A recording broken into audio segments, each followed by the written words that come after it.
Hola, buenas tardes. Vamos a empezar con la sesión número 17, titulada Semejanza de triángulos. Recordemos que estamos en las sesiones orientativas de preparación para el ingreso a nivel medio superior. Los subtemas que tiene esta clase son 4. El primero es desarrollo de planos y figuras tridimensionales, siguiendo con fórmulas de volumen en lo que son los cuerpos del cono, cilindro y pirámides, posteriormente con lo que es semejanza y congruencia de triángulos, para terminar ahora sí con factorización y fórmula general en ecuaciones de segundo grado. Tomando en cuenta al primer subtema, estaríamos trabajando con lo que son desarrollos de planos de figura tridimensionales y a su vez estaría englobando el segundo subtema, que son las fórmulas de volumen. Empezamos con el cuerpo geométrico, que es el cono. El cono como tal aparece del lado izquierdo. Esta es la figura que haría la representación del cuerpo geométrico y este es su desarrollo plano. Aquí lo importante es retomar lo que es la fórmula del volumen. Recordemos que para obtener el volumen de un cono, tendríamos que multiplicar el área de la base por la altura del cuerpo y todo eso dividirlo entre 3. ¿Cuál es el problema que yo encontraría en ese tipo de ejercicios que tengamos en nuestro examen? El siguiente. Yo creo que aquí el único problema es que no nos sepamos la fórmula del área del círculo. Entonces, por ello también me atrevo yo a colocarla aquí abajo. Recordemos que la fórmula del área tendría que ser pi por radio al cuadrado. En teoría, lo único que te haría falta para poder dar este valor real es el radio. Por favor, para que lo tengan presente. Bien, el siguiente cuerpo geométrico es el cilindro. De igual manera, aparece del lado izquierdo dicho cuerpo y aparecería su desarrollo plano del lado derecho. Con cuidado, aquí lo importante es checar lo siguiente. ¿Cuál es la diferencia del cono y del cilindro? El cono solamente tenía una base y el cilindro va a tener dos bases, la inferior y la superior. Además, cuando desarrollamos este plano o descomponemos esta figura, nos queda de la siguiente forma. Tenemos dos círculos y tendríamos el cuerpo, que este cuerpo pasa a ser un rectángulo. De igual manera, es importante recapitular o retomar, mejor dicho, la fórmula del volumen, quedando como tal área de la base por altura del cuerpo. Ojo con esto, ya no es entre 3, por favor, para que lo tengan presente. De igual manera, el único problema que encuentro aquí es que la fórmula del área del círculo todavía nos haga como falta tenerla bien presente. La vuelvo a colocar para que lo puedan retomar, por favor. Siguiendo con él, estaríamos hablando ahora de las pirámides y aquí quiero que recordemos que las pirámides y los prismas van a recibir su nombre de acuerdo a la figura que tengan en la base. En este caso, la figura que está en la base es un cuadrado. Por obvias razones, esta tendría que ser una pirámide cuadrangular. Si en lugar de un cuadrado fuera un triángulo, tendría que llamarse pirámide triangular. Nada más para que lo tengan como observación y lo volvamos a recordar. Su fórmula para lo que es el volumen queda establecido como área de la base por altura del cuerpo entre 3. Si te das cuenta, normalmente cuando solo hay una base, se suele dividir entre 3. Recordemos el cono. Entonces, en este caso pasaría como lo mismo. ¿Cuál es el problema de aquí? Que no sepamos obtener el área de nuestra base. Recordemos que el área de la base, que en este caso es un cuadrado, tendría que obtenerse con lo que es lado por lado. Tomando en cuenta lo que hemos mencionado ya con anterioridad, vamos a ahora sí que a colocar o vamos a poner en práctica nuestros conocimientos o lo aprendido. Este primer problema que vamos a hacer es de forma conjunta, si lo quieren ver así. No le pongas pausa al video, lo podemos hacer juntos. Y ya el siguiente que sigue en la otra diapositiva, sí te voy a pedir que lo pauses para que puedas resolver tú. Dice aquí, obtén el volumen de un cilindro cuyo diámetro es de 15 centímetros y la altura del cuerpo es de 32 centímetros. ¿Qué sugiero? Número 1, hagan su esquema de lo que estamos trabajando, el cuerpo con el que estás trabajando. Entonces yo ya hice mi cilindro. Importante, aquí es necesario que entendamos la información que nos está dando el problema. Dice diámetro, pero recuerda que de acuerdo a esto, la fórmula para obtener el volumen de dicho cilindro es área de la base por la altura del cuerpo. El área de la base, tú ya sabes que tendrías que colocarla como pi por radio al cuadrado.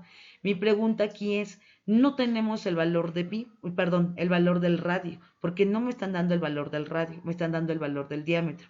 ¿Qué es lo ideal aquí?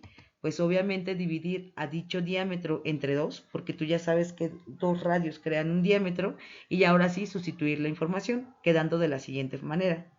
3.14, que es el valor de pi, por radio al cuadrado, que tendría que ser 7.5 centímetros al cuadrado, todo eso multiplicado por 32, que es la altura de tu cuerpo. Haciendo operaciones, obtenemos como tal que al hacer la potencia tenemos 56.25 centímetros cuadrados y que eso debe de multiplicarse por pi y dicho resultado por 32 centímetros. Quedando entonces ahora, empleando la primera operación, 176.265 centímetros cuadrados por 32 centímetros. Resolvemos lo último y el volumen de este cuerpo tendría que ser 5.652 centímetros cúbicos. Maestra, ¿de dónde viene el cubo? Ya saben ustedes que cuando hay multiplicación, los exponentes que tienen aquí se deben de sumar y por eso que es cubo. También si lo quieres ver de otra manera, recuerda que cuando hablamos de volumen, todas las unidades de medición, sean metros, kilómetros, centímetros, etc., etc., tendrían que estar siempre elevados al cubo. Entonces, el siguiente ejercicio sí lo tendrías tú que hacer de forma individual. Presento la información, te pido por favor que pongas pausa en el video, trates de hacer lo que previamente ya te había yo comentado y entonces sí, ahora sigamos con el video y la resolución como debe de ser. Entonces te espero.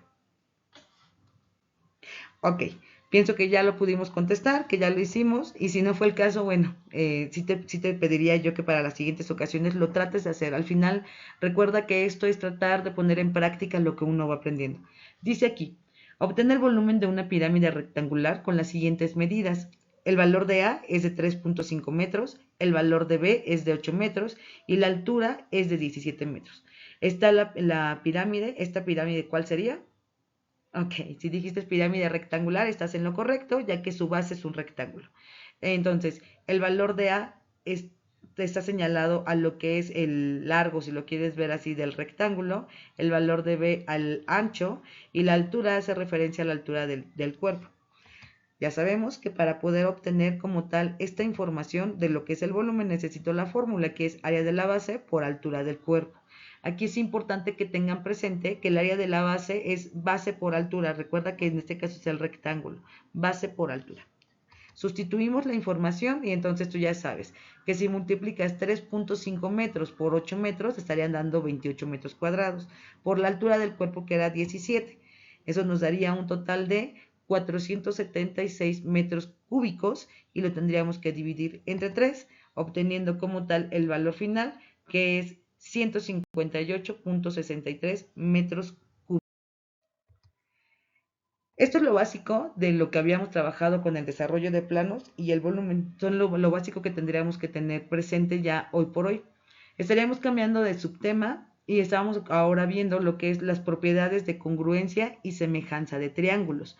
Para poder hablar con ello, quiero decirles que en el primero que me voy a enfocar es en la congruencia y posteriormente te haré saber cuando ya nos vayamos a lo que es la semejanza. Bien, empezamos con la congruencia de triángulos. Es importante entender que un triángulo es congruente con otro o igual a otro si tienen sus tres lados iguales y sus tres ángulos respectivamente iguales a el otro triángulo. Es decir, este tipo de congruencia siempre se trabaja en par, por lo general, ¿ok?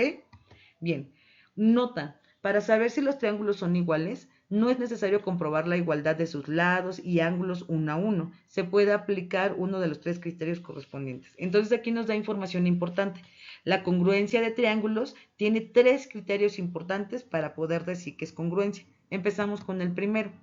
Coloco una imagen donde aparecen dos triángulos. Chequen también esto. Estos triángulos, a pesar de que tienen diferente color, parecieran ser que tienen la misma medida. Inclusive aquí la información que hay te dicen que el segmento AB es el mismo que aparece en el segmento DE. Lo mismo pasa aquí, la distancia que tenemos en BC es la misma distancia que hay en E y F. Y por último, la distancia que se recorre de A a C es la misma que se recorre de D a F. Esto es importante que lo tomemos porque este criterio, el primero, habla de lo siguiente. Para decir que un triángulo es congruente con otro, nosotros tendríamos que fijarnos en el lado, lado, lado. Entonces, para que lo tengan presente. Si mis tres lados son iguales, yo hablo como tal de una congruencia. En este caso, junto con la simbología que aparece aquí, estaríamos diciendo que estos dos triángulos son congruentes. Y no me enfoco en lo que son los ángulos. Recuerda, no es necesario. Nada más para que lo tengas presente. Posterior a este, tendríamos que hablar del siguiente criterio, que es el número 2, y este está enfocado con lo que es lado, ángulo, lado.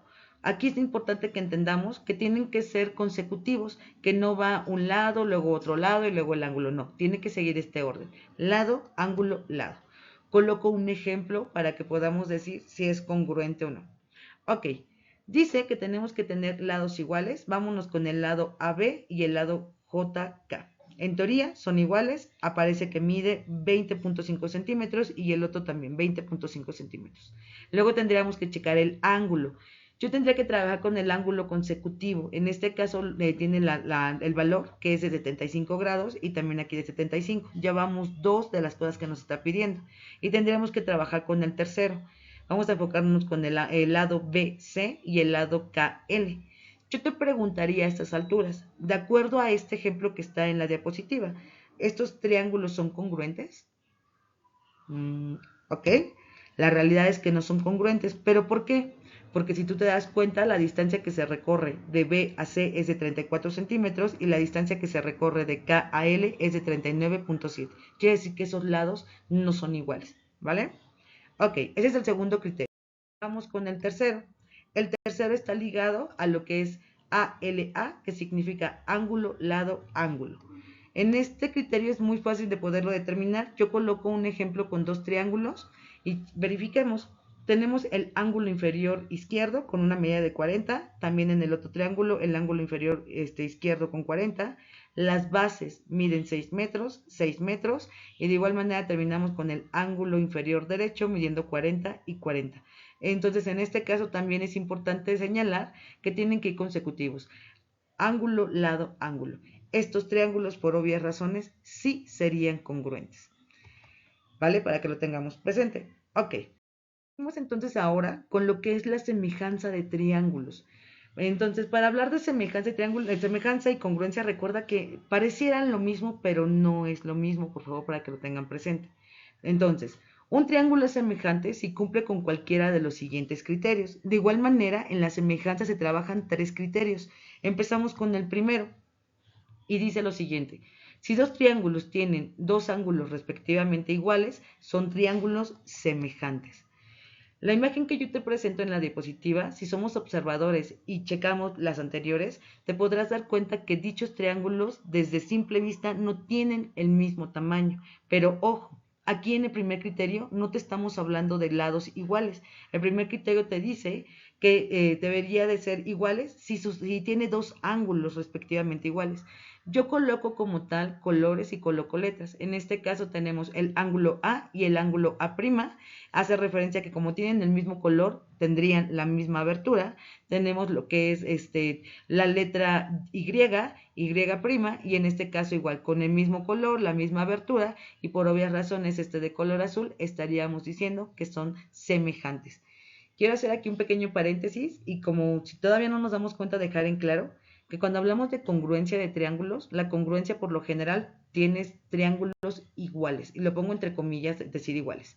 Y la semejanza sí pueden cambiar los tamaños. Podemos tener un triángulo grande y uno pequeño, por favor, para que lo puedas visualizar, ¿va? El siguiente criterio dice que si dos triángulos tienen sus tres lados correspondientes proporcionales, son triángulos semejantes. Y aquí aparecen palabras que son muy interesantes, hablando de correspondencia y hablando de proporcionalidad. Con el ejemplo que sigue, vamos a tratar de entender qué es correspondiente y qué es proporcional. Bueno, que ya lo saben a estas alturas, ya lo hemos trabajado, pero digo, al final a veces se nos olvidan las cosas, solamente es volver a retomar.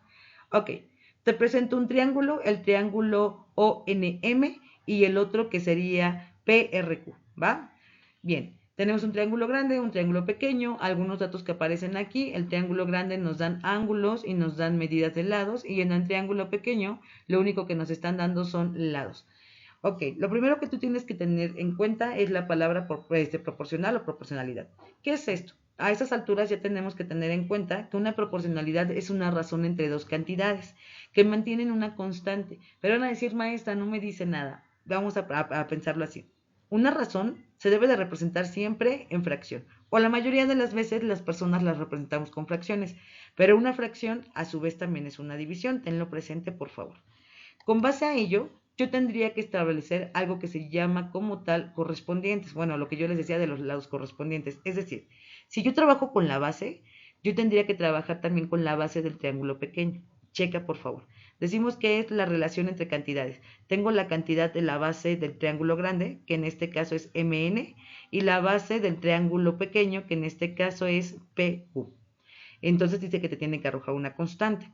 Vamos a darle valores reales para que lo podamos entender. Tendría yo que hacer 60 entre 30 haciendo la división, sabemos que es 2. ¿Para qué me sirve esta constante? Bueno, también quiero aclarar que en este tipo de criterios, o mejor dicho, al momento de yo establecer lo que es una proporcionalidad, puedo utilizar 1001 caminos y en este caso voy a llegar al mismo destino. Trataré de hacerlo como muy fácil para ver si lo podemos entender tal cual. Ok, número 1. Este 2 es un valor fundamental. Por ejemplo, si tú multiplicas 2 por 27, te da 54. Si tú multiplicas 2 por 20, te da 40. ¿Qué quiere decir esto? Que este triángulo tiene como tal el doble para que podamos hacer el triángulo grande, o viceversa, que para que yo pueda sacar lo que es la proporcionalidad de mi triángulo pequeño, tendría que dividir entre 2 para que lo tengan presente, ¿va? La otra forma en la cual podríamos hacer esta proporcionalidad es trabajando lo que es la regla de 3. Ustedes ya la conocen también como cuarta proporcional. Y entonces volvemos con lo que son correspondientes. Tengo la base mayor con la base menor y en este caso tengo lado derecho como tal del triángulo grande, aquí está, ON, y el lado menor del triángulo pequeño, que tendría que ser este de RQ, ¿va? Sustituimos información y entonces queda de la siguiente forma. Maestra, pero yo aquí no veo una constante. Ok, este tipo de relaciones que tenemos a través de lo que son razones, podemos también clasificarlas como si fueran fracciones equivalentes. Ustedes ya saben a esas alturas cómo se hacen o podemos decir si son equivalentes o no. Si no lo saben, ahorita lo recordamos. Es muy sencillo. ¿Qué se hace? Multiplicamos denominador por lo que es numerador, que es el primer caso, y te da una cantidad que serían 1620. Pasaría también lo mismo. Numerador por denominador, que sería 60 por 27, dándome 1620.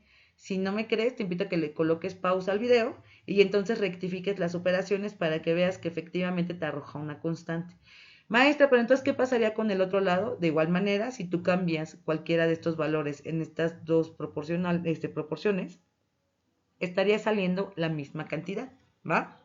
Esto es bien importante que lo tengan presente porque por lo general la semejanza de triángulos sí trae como más problemas. Ahorita de todas maneras vamos a trabajar alguno de ellos para que los puedan rectificar. Vámonos con el tercer criterio y último. Dice lo siguiente. Si dos triángulos tienen un ángulo igual y los lados que lo forman son proporcionales, son triángulos semejantes. Bien, vamos a colocar. Número 1, coloco mi proporcionalidad. Recuerda, la base del mayor entre la base del menor y en este caso podría trabajar con lo que son los lados. Tú ya sabes que a estas alturas esto se llama hipotenusa, que sería hipotenusa mayor entre hipotenusa menor. Haciendo las divisiones, por obvias razones, obtengo la constante que es 2. Quiere decir que estos triángulos en sí son semejantes. Vuelvo con lo mismo, la congruencia y la semejanza parecieran ser muy similares. Los dos tienen criterios, pero es importante entender que la congruencia son triángulos del mismo tamaño y la semejanza no necesariamente. En la semejanza puede haber triángulos de diferente tamaño, ¿va? Bien, con base a lo que ya vimos, vamos a tratar de resolver dos ejercicios. El primero lo hacemos de forma general, juntos, y el segundo, de igual manera, te voy a pedir que pongas pausa para que lo puedas rectificar. Entonces empezamos con esto. Dice, número 1. Observa la figura donde se muestran dos triángulos semejantes si los datos corresponden a la medida del piso hasta el tablero del básquetbol y X representa a Juan parado sobre el piso, entonces, ¿cuál debe ser el tamaño de X? Ok. Van a decir, maestra, yo nada más veo un triángulo. Ojo también. Los ejemplos que yo te di son triángulos separados, pero también puede haber triángulos como esto, uno inscrito dentro del otro. Entonces, por favor, para que lo tengamos presente. Bien, mi primer triángulo está como tal en el aro de la cancha. baja a lo que es el piso y termina, si lo quieren ver, yo diría que es como por a la altura del tiro de 3. Pero ok, nada más para que lo tengamos presente. El segundo triángulo inicia en este punto de aquí, llega hasta donde está mi X y esta tendría que ser su altura, por favor. Entonces, tomando esto en cuenta, lo primero que yo tendría que hacer es establecer mi proporcionalidad. Y yo la establezco de la siguiente forma. Utilicé letras para ver si lo podíamos tener. La B, T y G significa lo siguiente. Base del triángulo grande. Y luego abajo recuerda que son proporcionales, que tenemos que tener como los lados correspondientes. Si yo trabajé con la base del triángulo grande, por obvias razones tendría que trabajar con la base del triángulo menor. Entonces, es la base del triángulo grande entre la base del triángulo menor. Muy bien. Siguiendo con la otra razón, quedaría ahora altura del triángulo grande, que es esta de aquí, entre la altura del triángulo menor. Colocamos valores reales. Y antes de que siga yo con la explicación, me gustaría que tú esta sustitución de información la pudieras hacer de forma individual en tu casa. Colócale pausa al video y entonces ahora sí, ya cuando lo tengas, haciendo lo que es la proporcionalidad, lo que está aquí del lado inferior izquierdo, le vamos a poner play al video para que chequemos los valores, ¿ok? Te espero un momento. Ok, pienso que ya lo hicimos, entonces quedaría de la siguiente forma. Mi base del triángulo grande es 5 y la base del triángulo menor es 1. Si te equivocaste y colocaste 4, no pasa nada. Son errores que llegamos a tener porque a veces con la premura, con la prisa, con el hecho de tratar de entender algo, nos llegamos a confundir. Solamente que si llegas a colocar 4, sí te pediría que tomes en cuenta que la base es todo esto. Que a pesar de que está aquí una línea marcando la separación de un segmento, entendamos que todo esto, es decir, 4 más 1, es la base del triángulo. Por eso es 5, ¿ok? Ok, entonces teníamos el valor de la base grande, el valor de la base menor, entonces tenemos la altura del triángulo grande y tendría que ser ahora la altura del triángulo menor, pero esa X es la que no sabemos. Esto, si tú lo observas, desde mi punto de vista, es algo que ya conocemos todos, que es la famosa regla de 3. Entonces ya sabes, multiplicas los que están de forma diagonal y divides por el número que queda solo para que puedas obtener como tal el valor de X. Hacemos las operaciones. Tendría que ser 3.5 por 1 me da 3.5, divido entre 5 dándome como tal 61. Entonces tendríamos que tener que el inciso correcto es el inciso B, 61 metros. Maestra, pero es ilógico porque pues una persona no llega a medir eso. Bueno, hay que tener en cuenta que nunca nos dijeron que Juan fuera un adolescente, un adulto, un niño. Entonces, si hay niños que llegan a medir esto, por favor hay que analizar ese tipo de ejercicios, ¿va? El siguiente ejercicio, sí te voy a pedir que lo hagas tú de forma individual, que lo trates de hacer. Ya sé que muchos de nosotros vamos a decir, no, ya que me dé la explicación y después lo checo. En verdad sí necesito que lo hagas, que tú mismo te pongas a prueba para rectificar si estás bien o no y sigas buscando más ejercicios para que esto lo tengas ya presente y ahora sí que seas como un profesional en este tipo de temas, ¿va? Dice, utilizando las propiedades de triángulos semejantes, encuentra el valor de X. Tenemos dos triángulos, de igual manera no están separados, uno está inscrito del otro y tendríamos que hacer, ya saben qué. Coloca pausa, tómate tu tiempo y vuelves a regresar al video. Te doy 3 segundos para que puedas hacer esto. Ok, entonces, siguiendo la lógica, lo primero que tendríamos que hacer es establecer mi proporcionalidad. Ojo, yo tomo en cuenta como tal a los datos donde sí hay información. Es ilógico que tú me quieras tomar a las hipotenusas porque aquí no hay información. Eso también se me pasó comentarlo hace rato, pero lo comento en este ejercicio para que lo tengas presente. Entonces tenemos base del triángulo grande entre la base del triángulo menor. Esto es igual a la altura del triángulo grande entre la altura del triángulo menor. Sustituimos la información quedando de la siguiente manera. Tendría que quedar la base del triángulo grande es 18, la base del triángulo menor es 12. En este caso X vale como tal o es lo que tendríamos que encontrar y la altura del triángulo menor sería 15. Maestra, ¿y por qué aquí no podemos sumar 18 y 12? Porque si tú te das cuenta, este 18 sí abarca toda tu cantidad, todo el largo de lo que es la base del triángulo. Ten en cuenta eso también, por favor. Entonces, la sustitución de la información la resolvemos y queda 18 por 15 me da 270, eso lo divido entre 12, dándome como tal 22.5. 22.5 ¿qué? Ojo, como aquí no hay unidad de medición, pues con eso me basta. Si llegaste tú a este resultado, te felicito, porque entonces podríamos decir que sí sabes utilizar lo que es la semejanza de triángulos para poder resolver ejercicios. ¿Bien? Yo sé que es una actividad, o mejor dicho, una sesión muy, muy larga, muy pesada. Si ya te cansas, te invito a que le pongas pausa al video. Digo, al final pareciera que queremos saturarlos de información. La realidad es que no, necesitamos que ustedes se vayan lo mejor preparados para este examen y estoy segurísima que se van a quedar. Entonces, chicos, pausen si quieren, dense de 2, 3 minutos para descansar un momento y empezamos ahora sí con lo que es la factorización y la fórmula general. ¿Va? Te espero.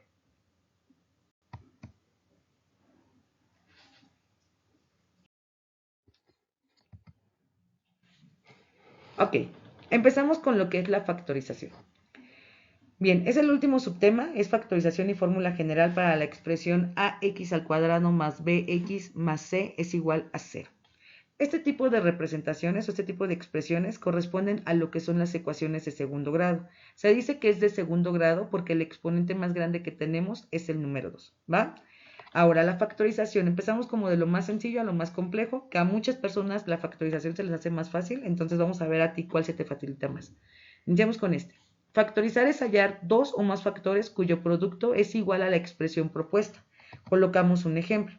El ejemplo que tenemos aquí es x al cuadrado más 7x más 12. ¿Qué voy a hacer? Vámonos por pasos. El primer paso es crear dos factores, en este caso tenemos que tener presente que son binomios, y colocamos una variable como primer término. ¿A qué voy? Vamos a lo siguiente. Tengo mi expresión, ya la igualé a 0, abro mis paréntesis porque recuerda que necesitamos factores, los factores son aquellos números que se van a multiplicar y les dije que eran binomios, entonces tengo que tener dos términos en cada uno de estos factores. ¿Qué es lo primero que yo hago? El término que aparece, que es el cuadrado, donde está elevado a la 2, lo voy a descomponer si lo quieren ver así, y tú ya sabes que x por x te da x cuadrado, por eso se coloca esa x. Posterior a esto, nosotros tendríamos que hacer lo siguiente. Me fijo en el término que es el lineal. El lineal es donde solamente está la x a la 1, si lo quieren ver así. Entonces, en este término va acompañado de un signo. ¿Qué signo es? Es el signo positivo, tal cual lo voy a bajar. Si fuera negativo, tendrías que bajarlo también así. Si fuera negativo, por favor, ¿va? Seguimos, dice aquí. El primer factor lleva el signo del término lineal positivo, lo que te acabo de comentar tal cual. Ahora, ¿qué vamos a hacer? En este caso, como el ejercicio que yo te di son números positivos los dos, mejor dicho los tres, va a pasar que en el otro factor del binomio, el signo también me va a dar positivo. Maestra, pero si fuera negativo, ok, lo único que se hace es aplicar como tal regla de signos y tendrías que hacer más por más, ¿ok? Entonces, seguimos. Una vez que ya llegamos a esto de bajar los signos, también tenemos que hacer lo siguiente. La factorización es un poco más pensada, sí, más pensada, más cansada, si lo quieren ver así, porque tienen que buscar números, tenemos que aprender a jugar con ciertas cantidades. Número uno, yo voy a buscar dos números que al momento de que se sumen o se resten, de acuerdo al signo como lo tengan, tendrían que darme el término lineal. Y al momento de que se multipliquen, tendrían que darme el término que está aquí, que es independiente, el 12, ¿no? Entonces, primero los multiplico, mejor dicho, primero los sumo. 4 más 3, obviamente me da 7, tendríamos que rectificar si 4 por 3 me da 12, lo hacemos la operación y efectivamente me da 12. Muchos van a decir, maestra, ya terminé, la factorización es lo que está ahí. Eso es correcto, la mayoría termina en ello, pero hay ocasiones donde te piden los valores de x. Recuerda que como es una ecuación de segundo grado, tiene dos posibles soluciones, entonces necesitaríamos dos valores para x. ¿Y esos cómo los voy a obtener? Es muy sencillo, los vas a obtener como tal utilizando a cada uno de tus binomios por separado y los tendrías que separar, bueno, ya los separaste y los tendrías que igualar a 0. El primer ejemplo, tengo 4x igual a 0. ¿Por qué quité los paréntesis? Porque yo no puedo seguir multiplicando con alguien y tampoco podría simplificar, agrupar eso que tengo ahí porque no sé cuánto vale x. Entonces lo ideal es dejar sola tu x para encontrar dicho valor. Ya sabemos que con la transposición de términos, cuando un número está sumando, debe de pasar restando. Entonces, el primer valor real de x tendría que ser negativo 4. El siguiente tendríamos que hacer lo mismo, pero ahora con el otro binomio. Es decir, este que está como 3x lo tendríamos que igualar a 0. Ya lo igualé, pasa lo mismo, tengo que encontrar el valor real de x y el segundo valor real de x tendría que ser negativo 3. Así de sencilla es la factorización. Eso es lo que tendríamos que hacer como tal para hacer esto. ¿Ok? Voy a colocar unos pequeños ejercicios, nada más son dos, para que ustedes pongan en práctica lo que acabamos de ver. Yo sé que van a decir, maestro, es bien complicado, no entendí.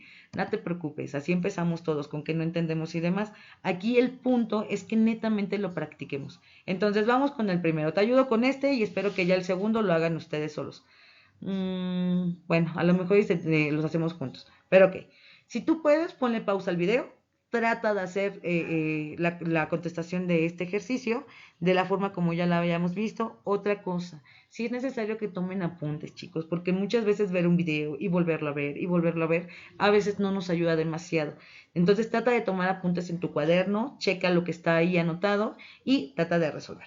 Bien, seguimos. Entonces, yo ya sé que debo de buscar dos factores y que debo de tener binomios como tal. Yo ya los tengo, ya me ahorré como todo el meollo del asunto. Sé que en el coloco como tal z y z porque z al cuadrado, el z por z te da z al cuadrado. Recuerda, como es positivo mi segundo término, queda positivo en este caso. Para el segundo tendría que hacer la ley de signos, que es más por más, te daría más. Ya está. Y encontrar dos números que al momento de que se sumen me den 7 y que al momento de que se multipliquen me den 10. Ya los tenemos. 5 más 2 son 7 y 5 por 2 son 10. Hasta ahí bastaría si solamente te muestran el resultado con lo que son los factores, pero si te preguntaran el valor real de tu incógnita, que en este caso es z, tendríamos que igualar a 0. Ya lo saben, por favor. Entonces, tengo mi paréntesis, lo igualo como tal, y tengo el valor real de la primera, que tendría que ser negativo 5, y el valor real de la segunda, que tendría que ser negativo 2. ¿Va? El siguiente ejercicio es el que aparece en un número 2. Te invito a que le pongas pausa, realízalo por favor, teniendo en cuenta ya este primero, y ahora sí, seguiríamos con clase. Te doy 3 segundos. Ok, bien, pensando que ya lo realizamos y creo yo que podríamos, que está también muy sencillo, el resultado es este. Si te das cuenta, aquí deberías de emplear lo que yo te comentaba. Hace un momento, en el número 1, todos los valores o todos los términos son positivos, por eso no había tanto problema en que pusiera yo los signos positivos. Pero aquí pasa algo muy importante. Entonces recapitulemos. La y al cuadrado la descompongo, tendría que ser y en cada uno de mis binomios. Mi término que sigue es positivo, por eso queda positivo en el primer paréntesis. Y para saber qué signo queda en el segundo, tendría yo que hacer ley de signos. Menos por más, menos, por eso que queda negativo. Dos números que al momento de sumar me den como tal 5 y que al momento de multiplicar me den negativo 14. Entonces, 7 menos 2 se cumple, me da 5 y positivo 7 por negativo 2 me da negativo 14. Otra observación aquí que es de suma importancia, por lo general el número más grande debe de ir colocado en el primer factor. Eso tenlo presente y te va a ayudar en muchas cuestiones. ¿Por qué? Si yo aquí hubiera colocado negativo 2, mejor dicho, positivo 2 y acá negativo 7, al momento de que hago la resta, con lo que es la regla de los signos, tú ya sabes que el resultado tendría que haberte quedado negativo 5, perdón. Entonces, tenlo presente, tenlo en cuenta, por favor, para que lo puedas hacer. Recuerda que si en el examen solamente vienen como tal lo que es la factorización con los productos, basta con esto, pero yo sí te sugiero que la realidad es que te acostumbres a igualarlos siempre a 0 para que encuentres los valores reales de tus incógnitas. En este caso el valor real, el primer valor real para y es negativo 7 y el segundo tendría que ser 2, ¿va? Bien, vamos ya con lo último, que es la fórmula general y ya todos así como súper cansados, en verdad se están esforzando mucho, gracias por ver el video. Vamos entonces a trabajar con lo que es fórmula general. Para hablar de la fórmula general hay que retomar lo que yo ya había hablado previamente, que era el término cuadrático, el término lineal, el término independiente. Bien, vamos a basarnos en la expresión. Recuerda, tengo ax al cuadrado, como está al cuadrado, por eso es término cuadrático. Luego sería más bx, como esta x está con la potencia de 1, es lineal. Y lo que es más c, que en este caso es el término independiente. Ojo, es importante que hablemos de ello porque como tal nuestra fórmula es la siguiente, dice x es igual a negativo b más menos raíz cuadrada de b al cuadrado menos 4 por a por c entre 2a. Entonces aquí es bien importante que tú me des un valor para a, un valor para b y un valor para c. Por eso la expresión tiene a, b y c. Maestro, entonces, ¿cuáles van a ser esos valores? Ah, muy bien. De acuerdo a la expresión los vas a tener. Por ejemplo, mi término cuadrado es 6y al cuadrado. El valor real de lo que es la letra A tendría que ser tu coeficiente, que es el 6. Vamos con el siguiente, que es bx. En este caso, el valor real de b tendría que ser negativo 5. Maestra, ¿y por qué no 5? Porque en la expresión que te estoy mostrando son negativos. Entonces, por ello, el signo juega y el signo se va con todo y su coeficiente, que tendría que ser negativo 5. Y el último, que es C, también tendría que ser negativo 5. Ya tenemos los valores. ¿Qué tendríamos que hacer ahora? Solo sustituir en la fórmula que ya tenemos. Entonces ya tengo la fórmula, la vuelvo yo a colocar aquí y sustituyo. Date cuenta de lo siguiente, la fórmula ya me establece este negativo, por eso lo sigo respetando aquí. Entonces ya nada más cambio información, rectifica, ok. Y tendríamos que hacer operaciones. Muy bien, menos por menos es más, por eso ya quité ese negativo. Sigo dejando el más y el menos porque estos juegan hasta el final. El negativo 5 al cuadrado me da 25. Hago esta operación, menos por más, menos por menos, más. Por eso es que aquí aparece el más. Tenemos como tal entonces ahora 6 por 6, 36 y 36 por 4 me da 144. Bien, ahora lo que tendríamos que hacer es la suma en esta raíz cuadrada. Haciendo la suma me da 169. Y para poder seguir, tendría yo que sacar la raíz cuadrada de 169. Dicha raíz equivale a 13. Entonces ya se resumió toda lo que era mi fórmula general, ya se resumió a lo que es 5 más menos 13 entre 12. Recuerda que tenemos dos valores. Con esto, aquí es donde yo les decía que ya juegan los signos. Cuando yo tenga el valor de mi primera X, vamos a colocarlo con positivo o con negativo, como tú te acomodes. A mí me gusta más iniciar con los positivos, por eso lo dejé así. Y entonces sustituye información ya. Dejo a un lado el signo. Quedaría 5 más 13 es igual a 18. Respeto el denominador que es 12. Tú puedes convertir ese tipo de fracción. Ya sabes que esta fracción que está aquí es una fracción impropia y por obvias razones el resultado te da 1.5. Posterior a ello, tendría que hacer el valor de x2. Recuerda, es una ecuación de segundo grado, por eso necesito dos valores reales para x. En lugar de jugar con lo que es el positivo, ya cambia a lo que es negativo, hacemos la resta. Esto me da igual a negativo 8. Regla de signos, ya lo tienen que tener presente. ¿Qué tipo de fracción es esta? Es una fracción como tal propia, nunca va a pasar al entero, y si yo a esto lo convierto en números decimales me da 0.6666 infinito, y por obvias razones es mejor trabajarlo con lo que es una fracción, ¿va?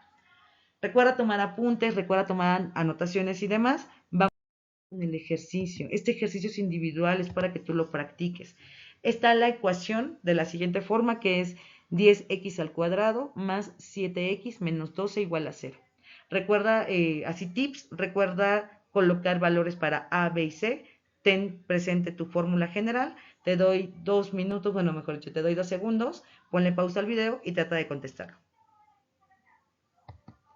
¿Ok? Entonces seguimos. La fórmula general ya la tengo del lado superior derecho. Tengo los valores para lo que es A, B y C. Vuelvo a retomar esto que te decía de los signos. El valor de C se va con todo y su negativo. Sustituyo información, ya sabemos cómo se hace. Resuelvo cada una de las operaciones dándome la cantidad que aparece a continuación. Saco raíz cuadrada. Ya tengo valores, quedando en lo que es más menos. Obtengo el primer valor para lo que es x1 y el segundo valor para lo que es x2. Si llegaste a esta solución te felicito, quiere decir que estamos haciendo las cosas bien, esa es la realidad. Si no, te invito a que sigas viendo más videos con base a esto. También te invitaría a que hagas ejercicios, realice ejercicios. Y créeme que cualquiera de nosotros, hablando en matemáticas en el curso, podríamos apoyarte y decirte si estás bien o estás mal. Entonces, eso ya va de ti, es un Entonces ya hasta aquí tendría que ser como tal la clase. Les agradezco su atención.